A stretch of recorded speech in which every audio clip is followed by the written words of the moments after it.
Hallmark Entertainment представляет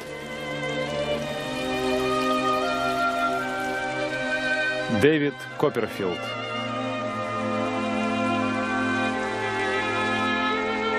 В фильме снимались Майкл Ричардс, Эйлин Аткинс, Энтони Эндрюс,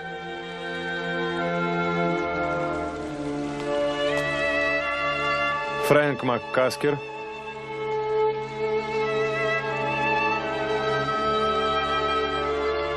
Хью Дэнси в роли Дэвида Копперфилда.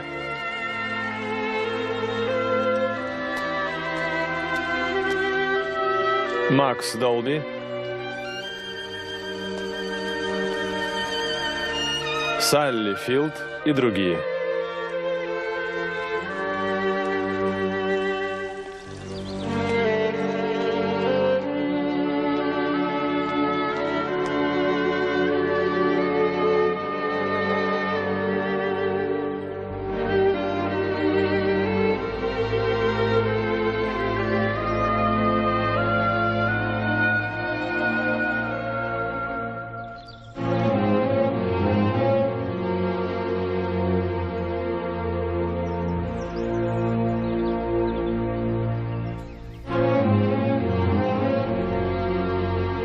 Композитор Шон Дэви.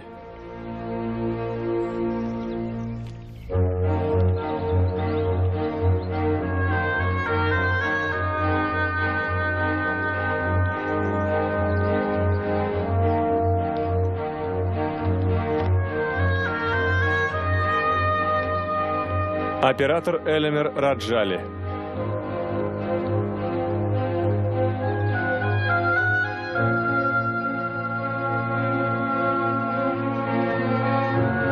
Продюсеры Грег Смит и Джон Дэвис.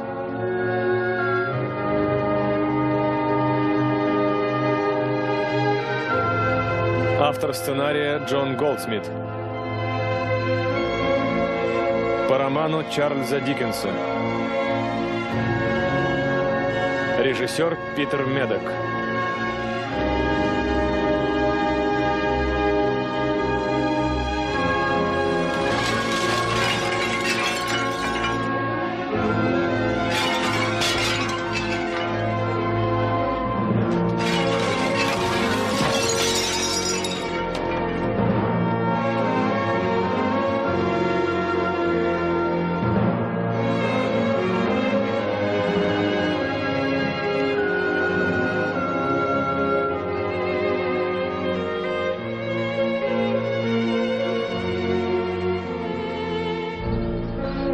Прошу прощения, леди. Неловкая ситуация. Вы должны знать правду насчет этого человека. Мистер Копперфилд, вы сделали это ради нее, чтобы спасти ее. Надеюсь, она в порядке. Но дело в том, что я сделал это ради себя, чтобы спасти себя. Прошу прощения. Мисс Хортон, мэм.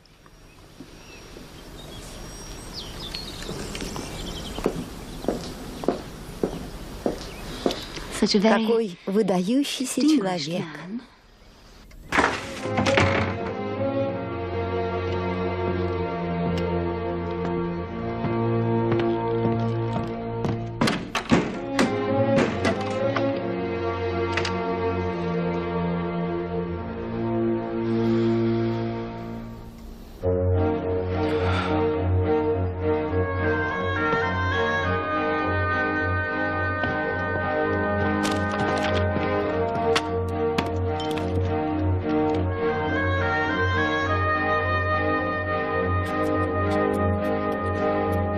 История и личный опыт Дэвида Копперфилда младшего.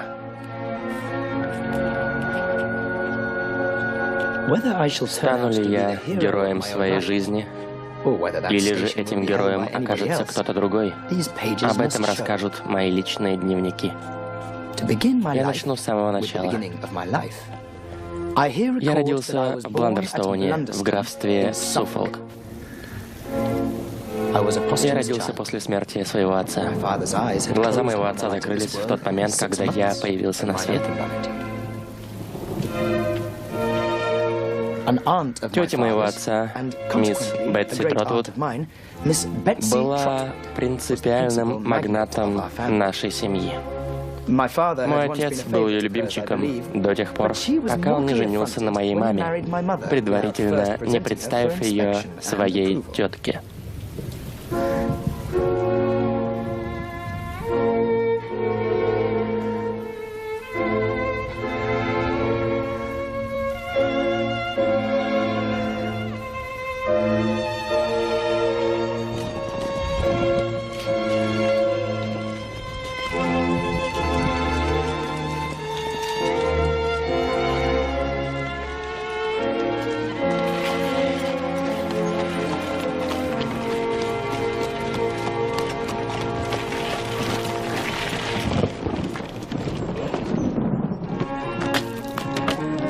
Мисс Бетси и мой отец больше не виделись, и она не хотела видеть мою маму.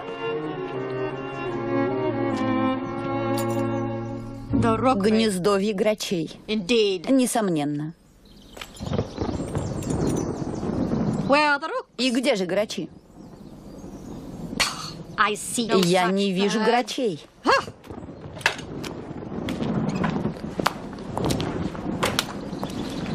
Таким образом, я прошу вас прощения, но это один из самых важных дней в моей жизни.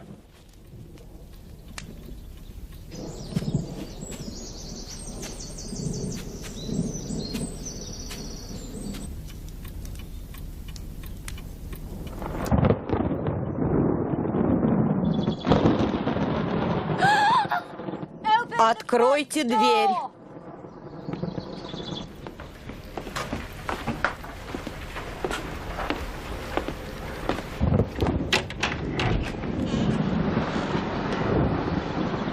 Полагаю, миссис Дэвид Копперфилд? Да. Мисс Бетти Тротвуд. Надеюсь, вы слышали о такой. Не имела возможности с ней познакомиться. Теперь имеете.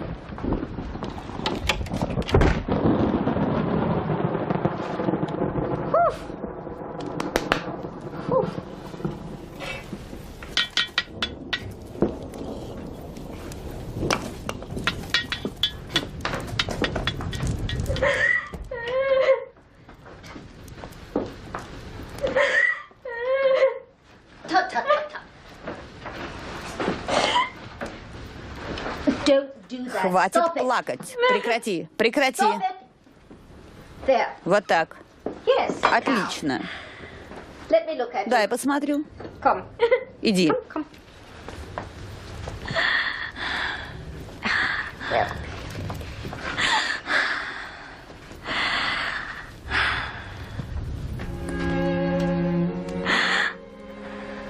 Господи Боже. Ты же еще дитя. Я вдова. Если останусь жить, то стану юной матерью. Нонсенс. Садись, дитя. Садись. Сядь возле камина.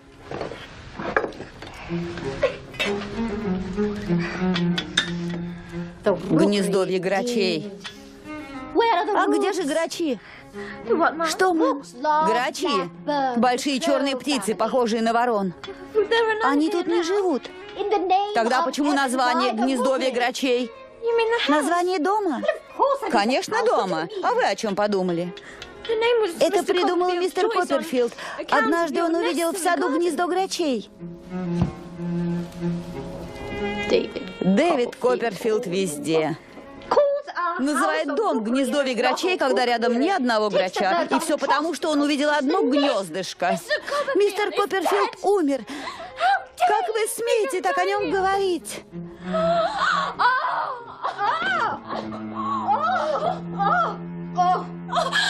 Боже! Боже! Я вся дрожу. Я уверена, что скоро я умру. Нонсенс. Выпей чаю.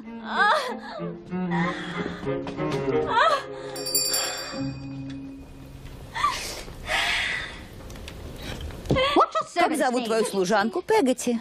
Пегати? Ты хочешь сказать, что есть такое имя в природе? Пегати? Это моя фамилия. Мистер Копперфилд называл меня так, потому что меня зовут Клара, так же, как и мою хозяйку. Ну что ж, Пегати, завари своей хозяйке крепкого чаю и поторопись.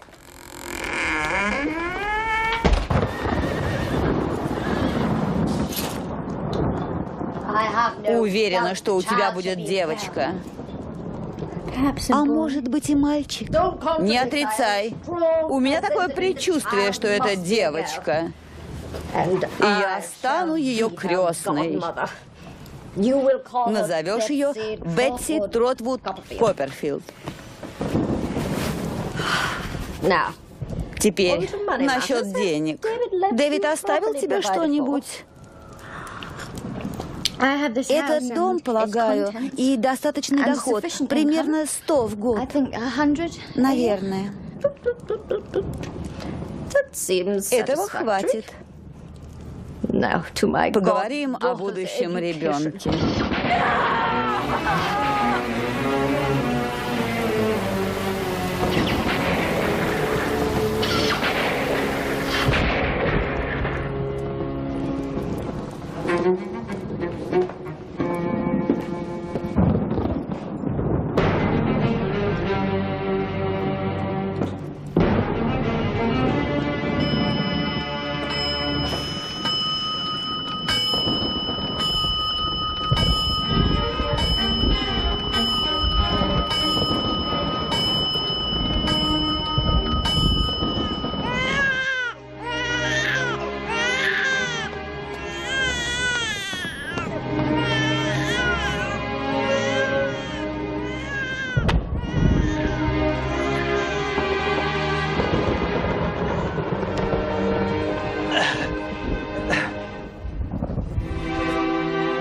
Мэм?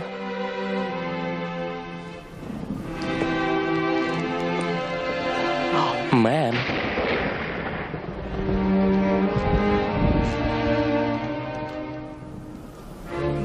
Мэм? Доктор. Да. И? Хочу вас поздравить, мэм. Что? Прекрасный мальчик. Погромче говорите. Мальчик. Да что с ним? Почему он шепчет?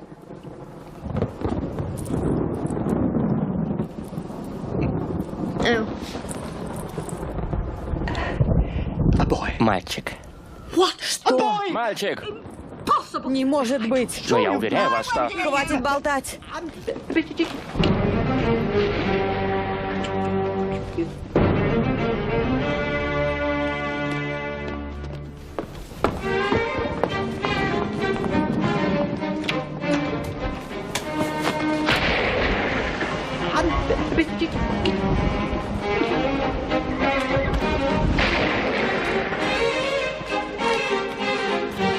Мальчик. Держите. Он прекрасен.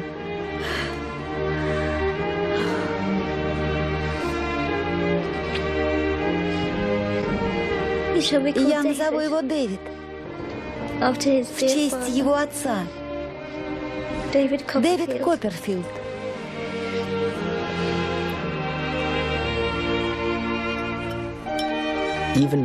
Даже сейчас, когда я вспоминаю 9 лет моего детства, я не вижу ничего, кроме солнечного света, который проникал сквозь окно в том месте, где моя мама дала мне первый урок. Этот свет освещал весь сад, падал на ее локоны, когда она собирала фрукты.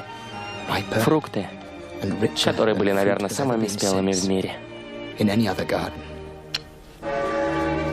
Даже там, где лежал мой отец, и куда мы приходили каждое воскресенье и приносили цветы в память о нем. Даже это печальное место казалось мне тогда освещенным солнечным светом.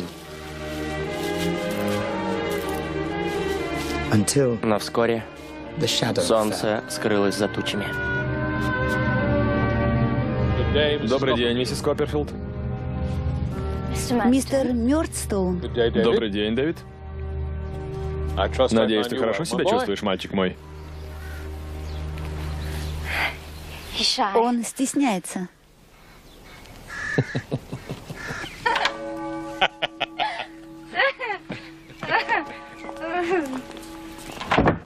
Она пела словно ангел. Правда? Да.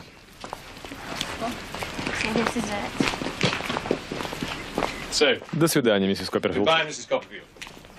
Мистер Мёрдстоун? До свидания, Дэвид.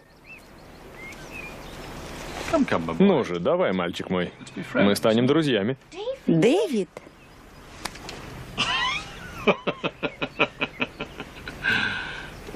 Другую руку, Дэвид.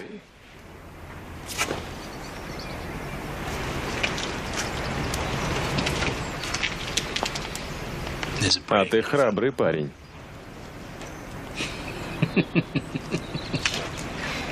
Мэм, Дэвид. Дэвид. Да, Пегати. Ты бы не хотел поехать со мной и провести несколько дней у моего брата? Как тебе это предложение? Пегати, а ваш брат хороший человек? Конечно. Там есть море, лодки.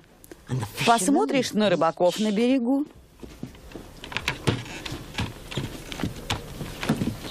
Было бы здорово. Но что скажет мама? Я уверена, что она отпустит тебя.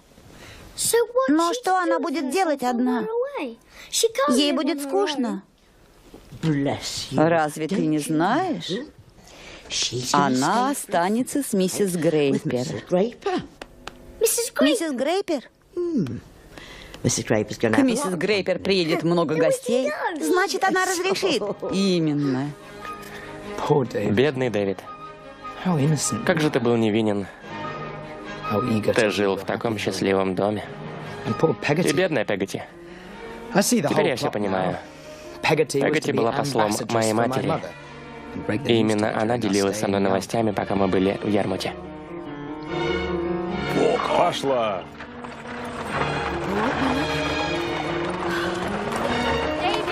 Дэвид! Прощай, Дэвид! Удачи!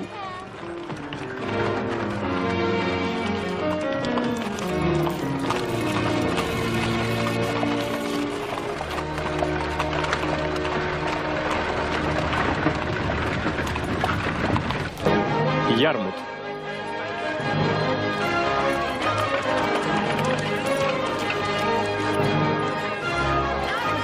Дэвид. Господи, как здесь прекрасно, Пегати. Самое красивое место в мире. Это уж точно.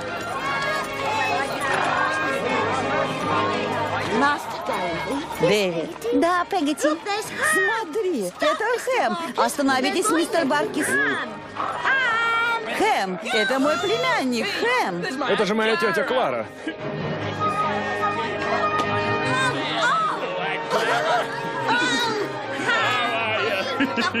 Ты так вырос. Со мной Дэвид. Здравствуйте, сэр. У нее есть возлюбленный. Прошу прощения, мистер Баркис. Она с кем-нибудь встречается? Пегати? Да. У нее никогда не было возлюбленного. Нет. Никогда не было. Так.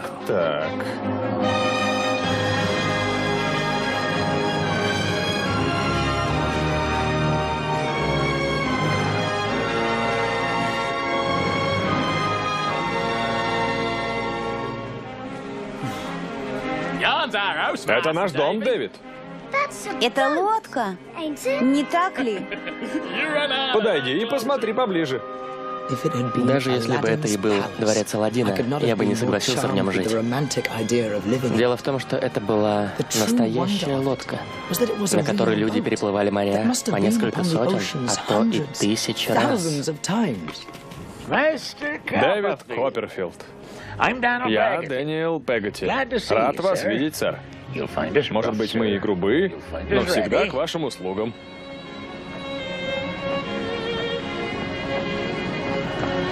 Это Эмили, сэр. Эмили, спроси, как поживает мистер Копперфилд.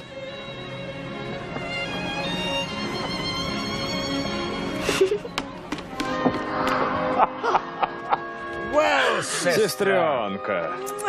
Ну, как ты поживаешь? Отлично, любовь моя. Пошли, Дэвид.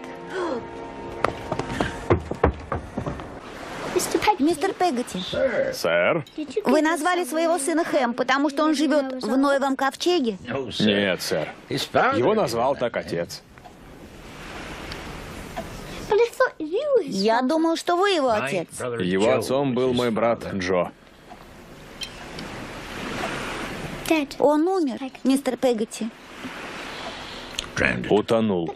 Но Эмили, ваша дочь. Нет, сэр. Ее отцом был мой двоюродный брат Том. А он еще жив, мистер Пегати? Утонул. А у вас нет детей? Нет, сэр. Я холостяк. Холостяк? Тогда кто это? Вам пора спать, мистер Дэвид.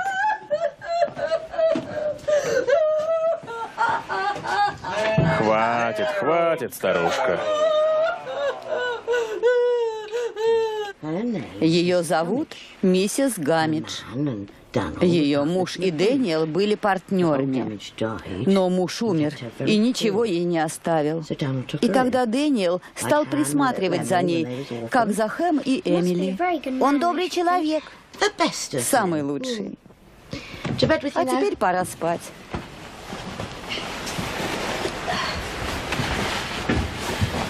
Спокойной ночи. Спокойной ночи. Дэвид.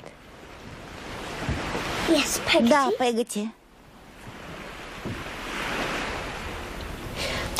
Мой брат Дэниел, он не любит, чтобы кто-нибудь говорил о его щедрости и доброте. Он этого не одобряет. Я не буду говорить. Не стоит. Он становится очень нервным.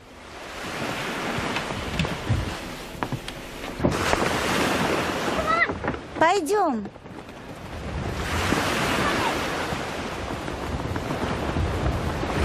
Быстрей!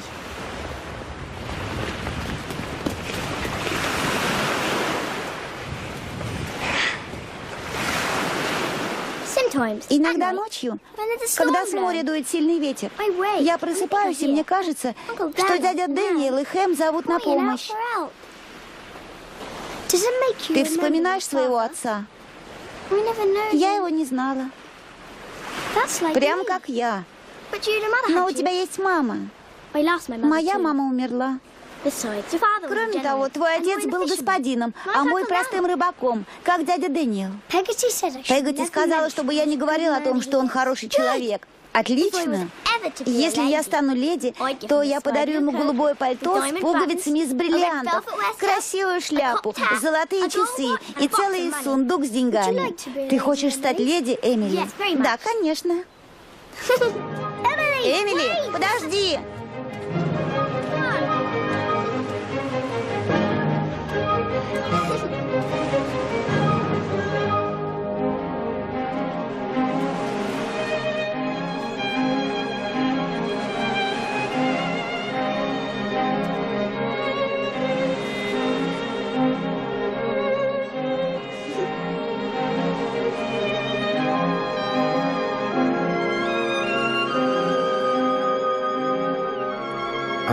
Я уверен, что любил ее.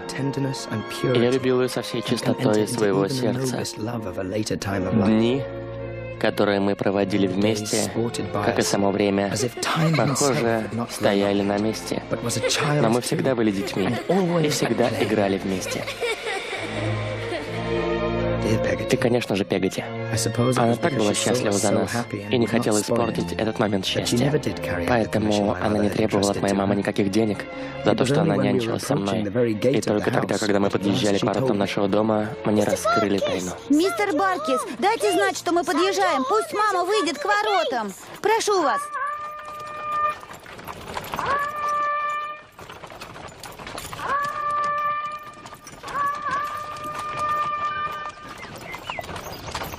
Где она?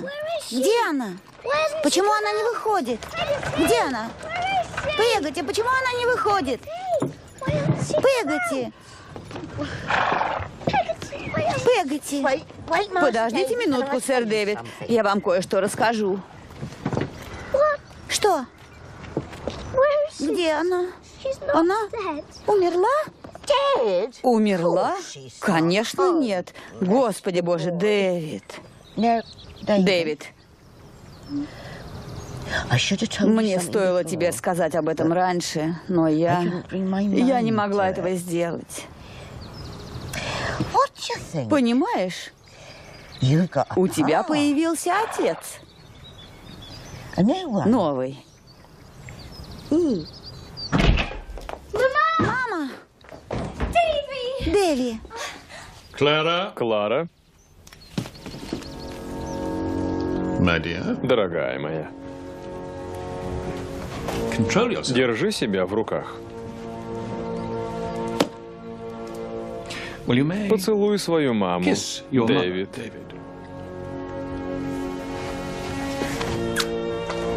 Всегда держи себя в руках. Ну что ж, Дэвид, как поживаешь?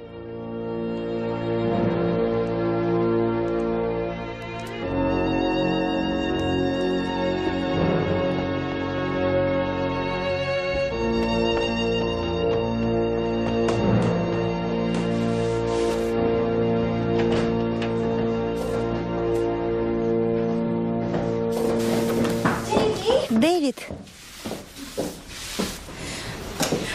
Сестра мистера Мёрдстоуна поживет с нами. Она будет жить в этой комнате, а ты в новой. Но почему? Пойдем со мной.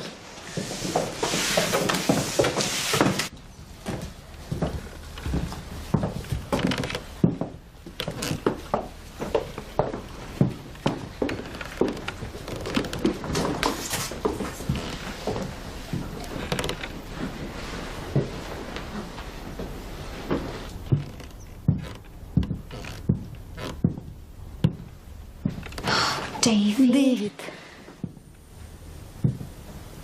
Клара? В чем дело? Клара, любовь моя, ты что, забыла?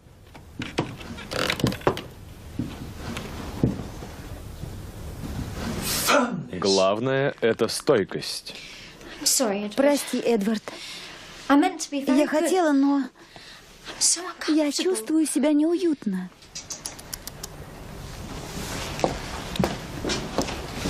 Иди, моя дорогая. Мы с Дэвидом поговорим.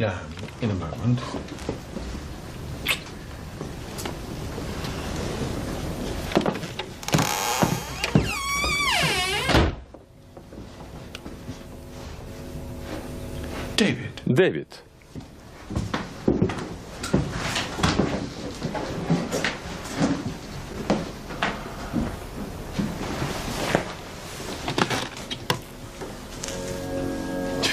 Если бы у меня была собака или лошадь, как ты думаешь, что бы я сделал? Не знаю. Я бы побил ее. Я бы научил ее уму-разуму. Я сказал себе, Дэвид будет моим. И если даже это будет стоить ему пота и крови, я это сделаю.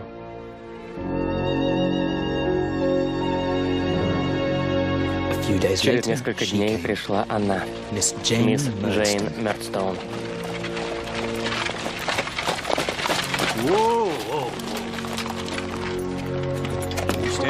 Стой спокойно.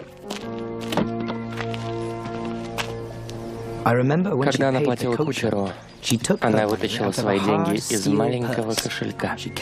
Сколько? Она хранила кошелек в огромной сумке, которая висела на ее плече и закрывалась с отвратительным звуком.